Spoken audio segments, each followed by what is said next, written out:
And I call a member for Balmain. Thank you very much, Madam Speaker. I rise to speak to the motion that this House number one... You need to move the motion. I move... There it is. I move that, one, this House notes the important contribution of the Balmain shipyard to the maintenance of Sydney's ferry fleet. 2, notes the key role of the Balmain shipyard in developing and maintaining a skilled maritime workforce.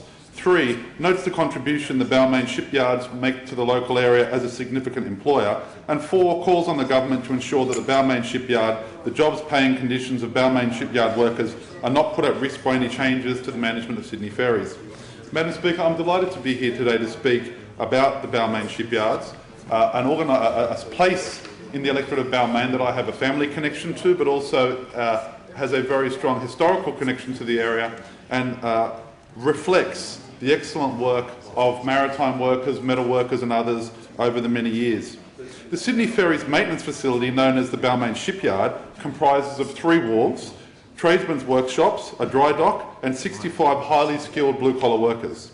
Located in Mort Bay, the shipyard is where many ferries are docked when not in use and when they go for repair and maintenance.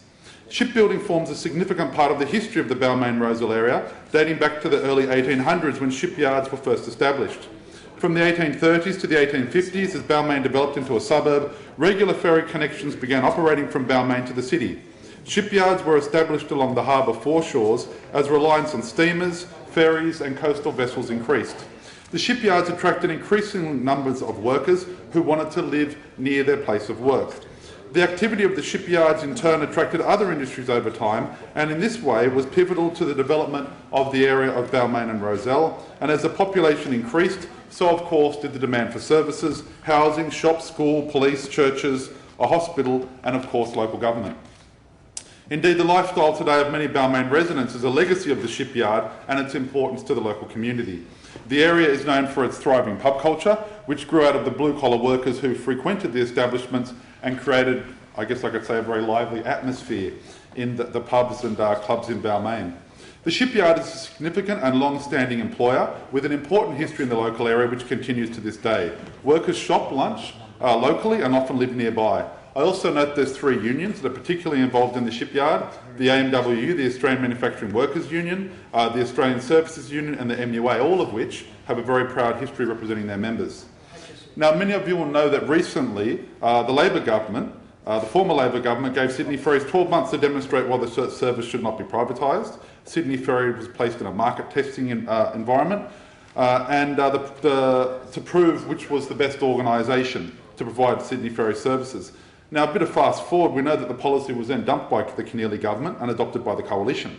And upon taking office in 2011, the Liberal government announced it would proceed with the privatisation of ferries. It's interesting to note that the 3 years previous to that, the patronage on the ferries had increased to almost 1.5 million trips per year. Over $20 million was saved and 129 services were cancelled, down from almost 1,200. Indeed, Sydney Ferries has undergone significant reform supported by the workers and the unions representing them and demonstrated impressive improvement in performance. The major recommendation of the 2007 Walker Report into Sydney Ferries was the need for new infrastructure, with the report identifying the ageing fleet as a major challenge to service. And with the Treasurer sitting here, Madam Speaker, it's clearly a real pressing need to address that issue of ageing infrastructure, considering most of the vessels are in excess of 20 years old. And I note the Herald today said that reported FOI requests for these details have been denied. Now, we know that the performance of Sydney Ferries has improved significantly, and the shipyard has improved significantly in terms of its performance from an industrial relations perspective, but also from an environmental perspective. And the residents of Balmain were very strongly opposing and supporting public ownership of this facility. In 2009, a public meeting which I convened as the Mayor of the Council resolved with over 300 people that the best interest is served by the ongoing public ownership of Sydney Ferries. We know now that the government has negotiated with the unions and come to an outcome which the unions have voted on and have accepted. It's also important from my perspective that the government continues to maintain a strong and active interest in the shipyard. My father was a worker in that shipyard. When my parents immigrated to Australia in 1968, my father took up his first job. He was a merchant seaman, and he went shoreside and worked for the Sydney Ferries for several years as a fitter. It's also, by way of an aside, actually, my mother's father was a dock worker in Liverpool, England, his life. his whole life, and he looked at what happened in Balmain and thought it was a wonderful place to work because it wasn't freezing cold when you were working out on the wharves. He used to clean batteries, working out on the wharves in sub-zero temperatures. So it's a wonderful place that has got a fantastic history, and it's a history that's been reflected in local government. I was the Mayor of Leichhardt Council, and Nick Origlass and Izzy Wine are two famous painters and dockers from the local area. Nick Origlass becoming Mayor of Leichhardt Municipality, fought against so many of the battles for control of the waterfront.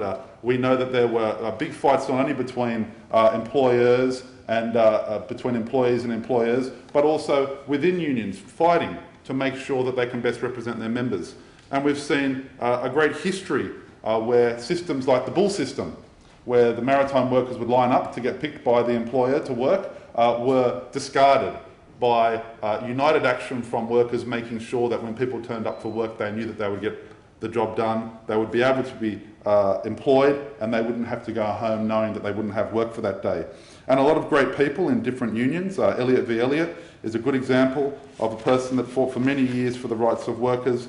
We also know that many workers like Jim Healy, another union leader, did some fantastic work in terms of making sure that places like the shipyards at Balmain were places that we can look at now as places with good solid work, where people are respected, where people get the job done and they're paid fairly for their commitments. Can I say finally, Madam Speaker, that the shipyard, as I've mentioned, has a fantastic historical relevance in my local community. It's a great organisation with staff with great workers. I understand now the government is moving to a new chapter in the Balmain shipyards. I look forward to following this with great interest, and I commend this motion to the House. Thank you. I call